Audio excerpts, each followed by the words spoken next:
I think so. Hello, welcome to the HolmFront, and welcome to the weekend. I am Tyler, your host, and to my right, as always, is Mitch, my overly artistic friend. And I probably said that way too fast, but I'm getting good at it. I thought it was fine. Also, welcome to the HolmFront, where we keep everything objectively subjective. I've been missing that.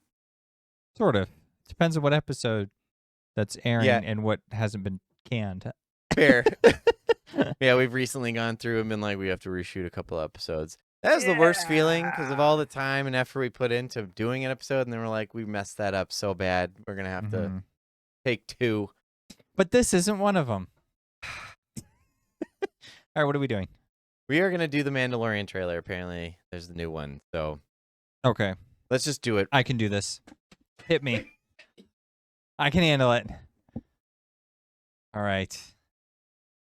My body is ready. My mind is not. Whoa, that's loud. Sorry. A Mandalorian Okay. and a child of destiny. Oh.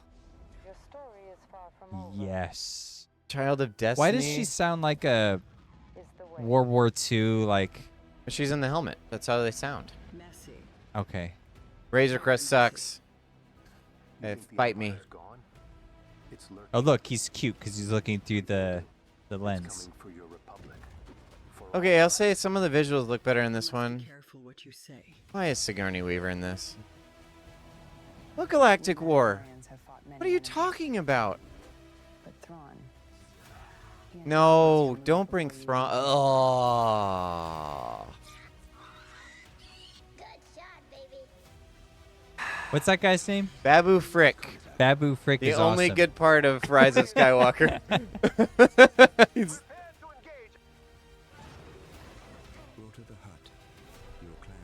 Ah, There's a hut too. of course there is. Right now, Okay, So is the hut like a wrestler? That'd be cool. we need you. I don't know. A slug wrestle? It looks like there's some kind of arena. That looked really bad. He's Din Djarin. This is just too much. Stop. There's a Cthulhu monster under there. Okay. Oh, the font. Even the font bothers you.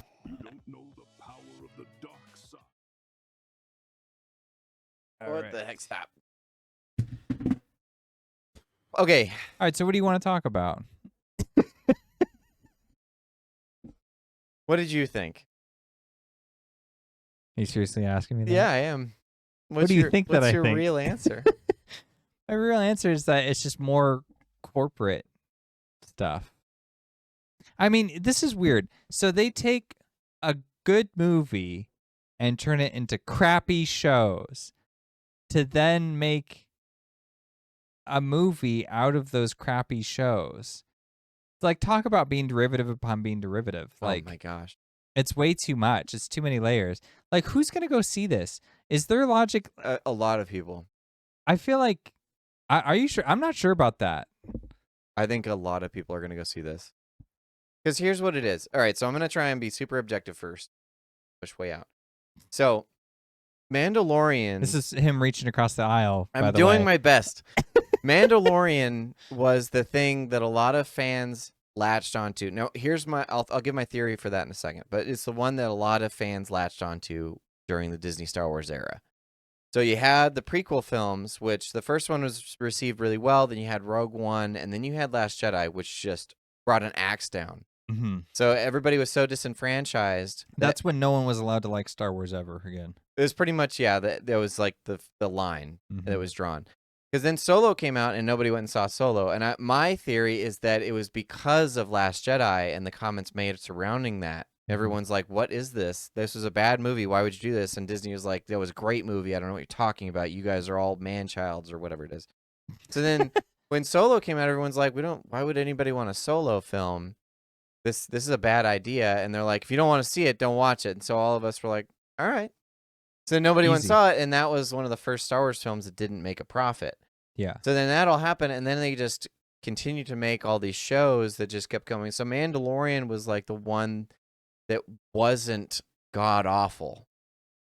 So it was one Yeah. of these that did not just go below, because like Rise of Skywalker and all this stuff, like it was just things were just so far below the bar that everybody Mhm. wanted for Star Wars, especially after the prequels, that it was like the one thing. It was like a candle. It wasn't the shining light in the dark. It was just this thing that had some kind of light. Yeah. And that was primarily because of the reputation that Filoni had built up with the Clone Wars. Hmm. Now, whatever you think of the Clone Wars, like it's a show that does what it's trying to do. I will give it that. I don't particularly like it, but it was following the lines of the Saturday morning matinee kids show, kids cartoon, Okay. with a lot of the dark themes that come in from Star Wars. The unfortunate thing is that he really doesn't stand on his own very well. Filoni. He apparently studied under Lucas, and he got a lot of his training that way, and he had a lot of Training. sure mentorship, we'll call it. And he had the go ahead to make the Clone Wars under Lucas. This is before Disney came in and made all of his decisions. Okay. So now, under Kathleen Kennedy, when all that stuff was made, he came through and he made The Mandalorian. And here's the thing. Here's where I'll get into my own opinions, and I know very few people agree with me on this. Mandalorian is strictly derivative. There is nothing in there Yeah. that is original. It is a character that is based on a different character, saving a character that's based on a different character. Yeah. And a universe that doesn't require him to be very creative because he's Right. It's a spaghetti western thing. It's episodic, so he doesn't have to world build. He doesn't have to include anything else that is not new. It's a spaghetti western with less crash zooms and more walking sequences. There's that. Yeah. That's the big difference. How is that a controversial opinion? I just felt like People like this show. People hate that I despise this show. well, okay. So people like this show because it's like Star Wars media you can put on with your kids and not have to worry about them seeing anything too much. It's just kind of like passive entertainment. I suppose there's that. There's also just the fact that it's a little bit more pure in its representation. Yeah, it's like you have a little baby character, being Right. cute It's- or whatever. Yeah, it's just this protective nature, bounty hunter. But like I said, it's strictly derivative. He really doesn't stand on his own 2 feet very well. Is he actually a bounty hunter in it? Well, he was in the first episode, and then he is no longer ever. So there's that. Oh, okay. I was Um, like, man, they couldn't even give him a different job than Boba Fett. Yeah, no, he's bounty hunter. That's that character that he captures in the first one. Is for Oh, that's bounty, right. remember? Yeah. So again, like I said, entirely derivative. Here's the worst thing about it, though, is that as it continued, I didn't get to like halfway past season 2, to be fair, but they included a character that I really liked that is not part of the Star Wars cinematic universe. And that character's name is Thrawn. Thrawn comes from a trilogy written by Timothy Zahn, and it was the trilogy after The Return of the Jedi. So it does include the original cast. It included Han, Luke, and Leia. It included Chewbacca. It included places like Kashyyyk. But You're saying this as if it matters? it does. I would actually encourage whoever has not read this trilogy to go read the trilogy. The trilogy is about a grand admiral that last past the Empire going down and the Republic being built, who still works under the directive of the Emperor. He knows that he's Mhm. dead, but he goes in order to take down the Republic. And he's such a brilliant admiral that they have a hard time catching him. Mm-hmm. So he employs all these methods that are tactical genius level stuff. Yeah. And that's who they're trying to put in this movie. And Filoni is not capable of writing a character like that effectively. Timothy Zahn was. Yeah. That trilogy is really good. But this show, it being a spaghetti western, is the improper show to put in a villain like that. This is a space Yeah. operatic epic Mm-hmm. that this villain is supposed to like be a part of. Well, all of Star Wars is like that. Except for Mandalorian, which is a spaghetti western. It takes away the operatic nature of Star Wars. I'm sorry. You misinterpreted me. I'm sorry. When I said that, what I meant is that if Star Wars is not a space opera, it's Yeah. not Star Wars to me. Oh, yes. So Mandalorian It's not is Star not Wars. Star Wars to me. It's not a spaghetti western. It's just garbage. It's trying to be Firefly. I mean, and Firefly Yeah. does it all better. So Yeah, it's trying to there's be that. Firefly with a masked character, a very small roster, very little charm. I mean, it's just like, every fight scene is like him showing off every single one of his weapons. I did hate that. He's just like, well, let me use my flamethrower because I haven't used that yet in this Right? fight. Not in And this like fight. it's a video game, like it's a fight in Doom where you're like encouraged to use all your different weapons Right. because that's how you tactfully deal with each problem. Sure. It was like that. Except the difference was is he could have easily used anything to get rid of any situations. Well, Like it doesn't really matter. The thing about the show too is that most of those fight scenes in general were all contrived. I was like, you don't need this fight scene here. Like when he fights Cara Dune is my prime example. I was like, why are you fighting? Because I know in the very next scene you guys are gonna talk. You're like, oh, we probably shouldn't have fought. Like, stop acknowledging your faults as a writer and don't fight in the first place. And then it's more interesting because now you know that these characters are both you know that they're capable. You've already seen that they're capable physically. Yeah. You don't need to showcase that every time you have an opportunity. Every time there's another fighter in the room, they don't have to fight. That's the thing. Yeah. Is the more you build the tension, the more interesting it is when you actually pay that off. So every time that he had an opportunity, he's like, well, we haven't had a fight scene in 30 seconds. Let's just throw another one in here. So like it's stuff like that really bothers me. It's poor writing technique. Yeah. It's a lack of ability to make an interesting story or to make an interesting set of episodes that coalesce in this story. And so and he was trying to play with this episodic type nature. Yeah. Which I don't mind. Again, coming from the inspiration of what Lucas pulled on, I understand what he's doing, but I don't think he did it effectively like Lucas did. Lucas pulled in all these inspirations in order to create a new thing. Right. Filoni like pulls out those things that inspired him in order to make singular things. Yes. And that's why I think he's incapable of doing a story that deals with a villain like Thrawn. He's like Make this J.J. movie. Abrams without like the energy. Because the thing about J.J. Abrams is at least when he does something and it is like derivative or whatever, he'll like inject so much energy into it that sometimes that compensates really well. Like Mission Impossible 3 or Star Trek. Like those movies actually work because they're like a series or a franchise that's just been like in the mire for so long. And so that when it comes back, he's like, well, I'm going to revive it. And I'm going to put some real passion into this. Frankenstein's it. Yeah, so he's just like, he just gives it, it's just like in Mission Impossible 3 where he gives, what's her name, a shot of adrenaline to like wake her up so they can escape. That's what he does. He's like, here's a shot of adrenaline, pump that into you, and then have everybody running and like get some like just, where's the core, where's the heart of the story? Okay, it's this and that. There we go. And now let's go. Now shoot bad guys. Now do this. Now do this. Do that. Gotcha. And so, you know, and I'm not saying it's like, because I have problems with Abrams. We've talked about before. Lots of his stuff is very derivative where he kind of can't do anything of his own accord. The one original thing he has is Super 8, which is like his worst movie. So, you know, it's kind of like, well, it's not his worst movie because of the Star Wars stuff. There's other things. But like his best stuff was when he was kind of like climbing the ropes of like, okay, how do I bring this from this state that it's in over here? And in some cases it works, in some cases it didn't, but that's because it's like he has his own limitations, as every filmmaker does.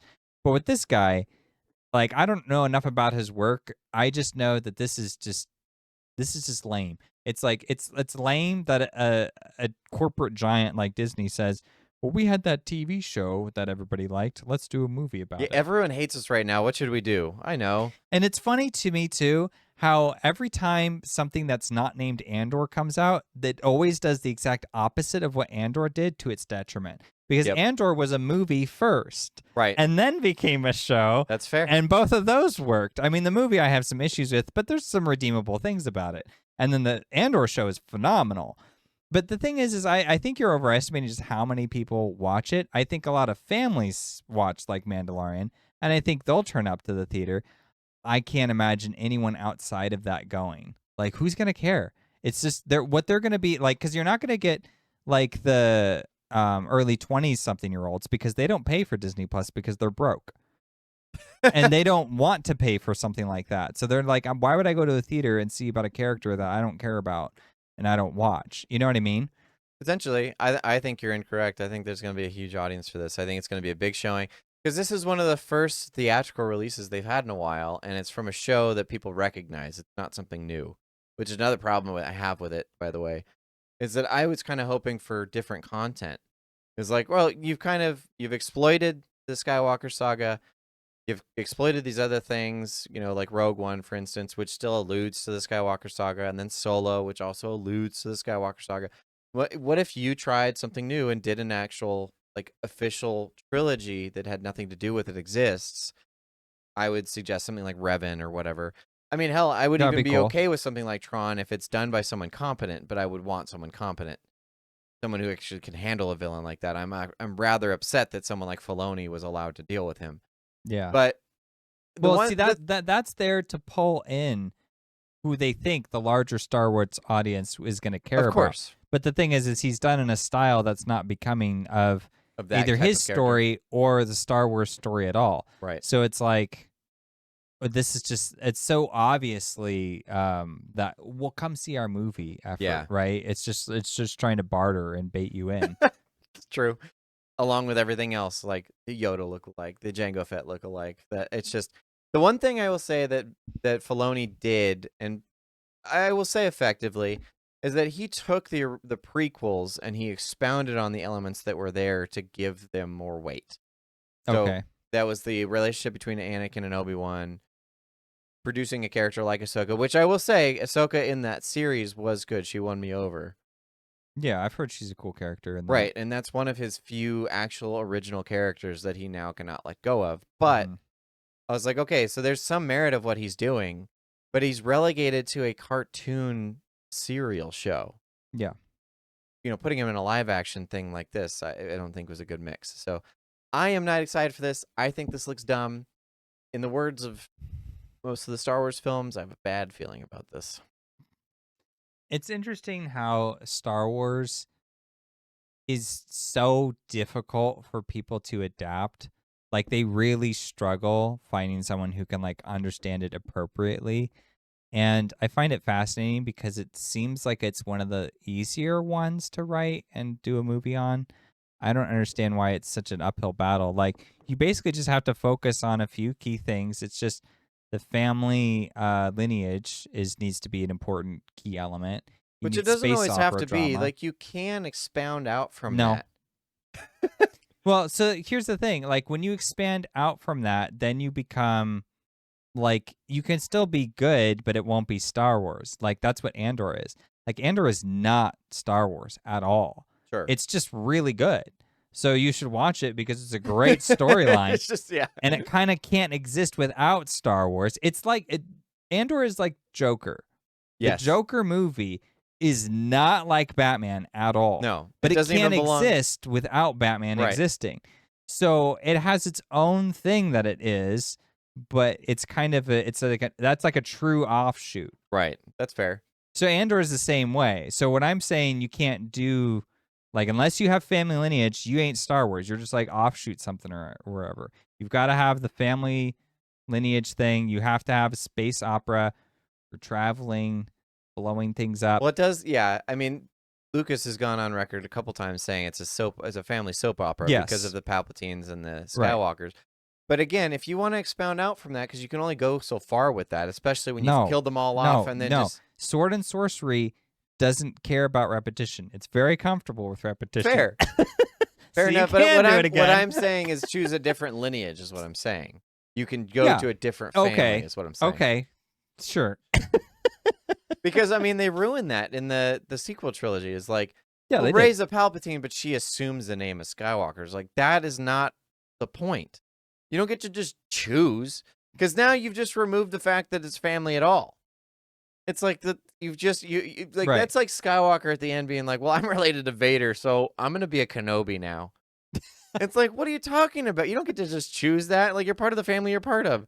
Right, because they just severed that tie when that happened. Yeah. And so, I understand what you're saying. The point is that it requires that in order to exist as it was originally. But I'm even okay with expounding that idea a little bit if you need to, as long as you do it well. The thing about Andor is that even though it expounds away from that, it does a good job with what it's doing.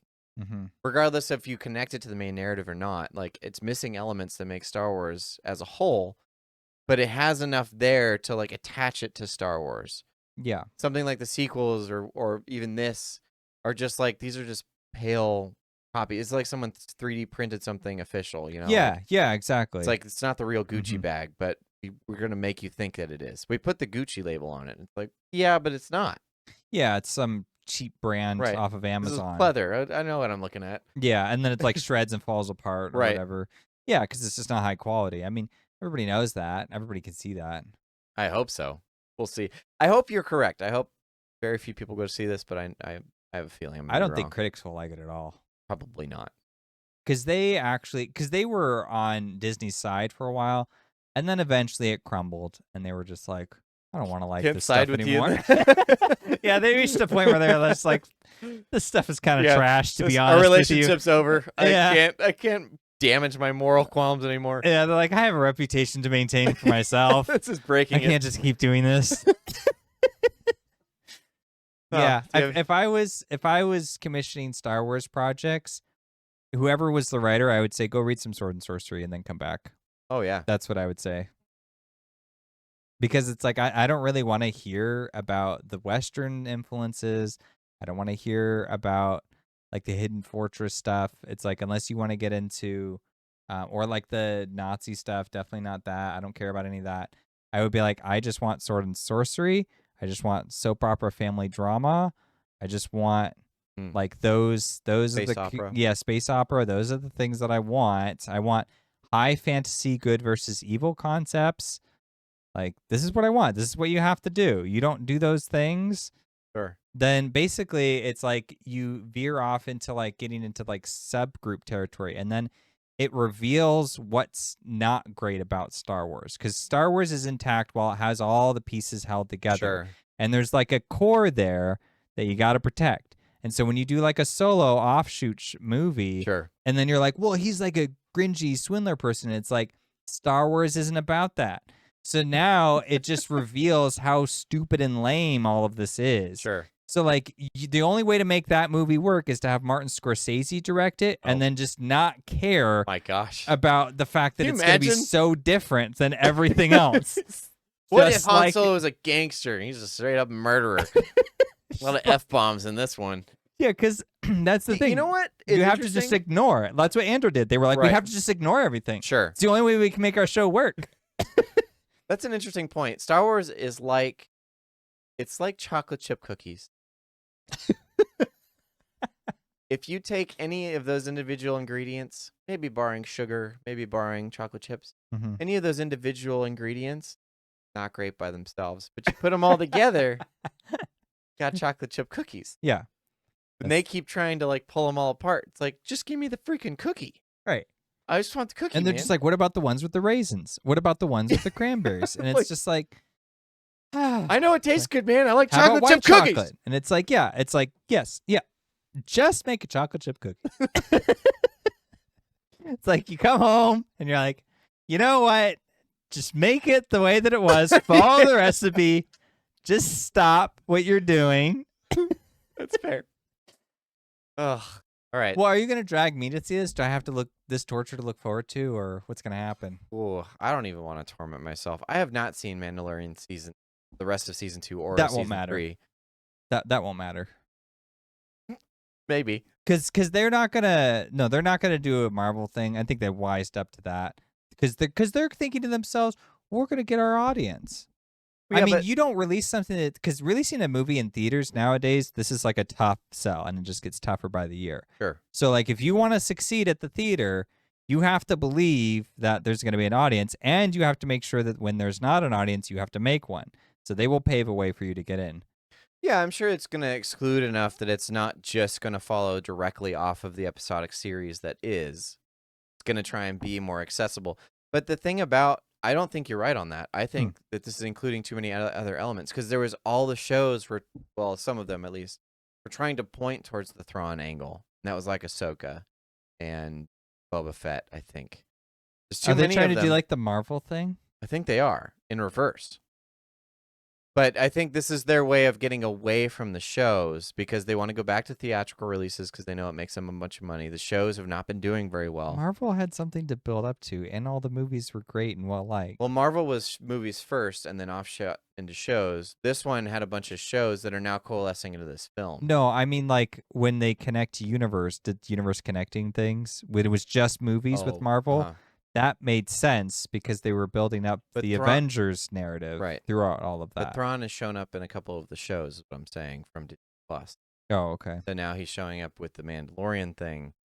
I think they're trying to connect a couple of those shows. I think you're getting hung up on the Thrawn thing. I think he's just some mustache twirling villain in this, and that's it.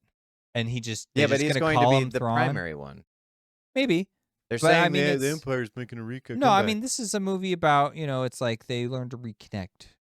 Him and Grogu. It's gonna be something lame like that because they Maybe. want little kids to see this. They want a PG rating with this. I guarantee it. It's probably gonna be 13. I don't think so. I think I'm right here. I don't. Let's think go with so. this. I want to see who agrees. Like, one, I think it's gonna have a high turnout, and I think it's gonna be PG-13, and I think Thrawn's gonna be the main bad in the. I don't disagree that Thrawn will be the main bad, but I think the heart of the story will be more like he's gonna be. Look at He their won't have a relationship. lot of screen time. He'll just kind of show up, do some villainy things, and then Maybe. they'll do it. They'll be over the bad guy. I'm not gonna argue that, but Which just is don't again fundamentally misunderstanding Thrawn. Yeah. Thank no, you. of course it is. Thank you. But I Filoni. mean, yeah, I do feel like our 2 points are incompatible though. If it's PG, you can get a bigger audience. sure. If it's PG-13, then it's like you're just. But the making it show is harder. already pushing some boundaries that would have lent it a PG-13 rating. He's like vaporizing Jawas and stuff, and like it's Yeah, got but, the gangster criminal uh, underworld, and Yeah, we'll see. I think it's I'm right. not like Indiana Jones, where like Oh my gosh, ripping people's hearts out and stuff. All right, Well, I won't be one of those people to see it. I hope. you hope. Just depends on if I coerce you. We'll see. We'll All right. discuss it further. I'm looking Anyway. forward to seeing how this pans out, for better or for worse. I'm not. Thank you for watching.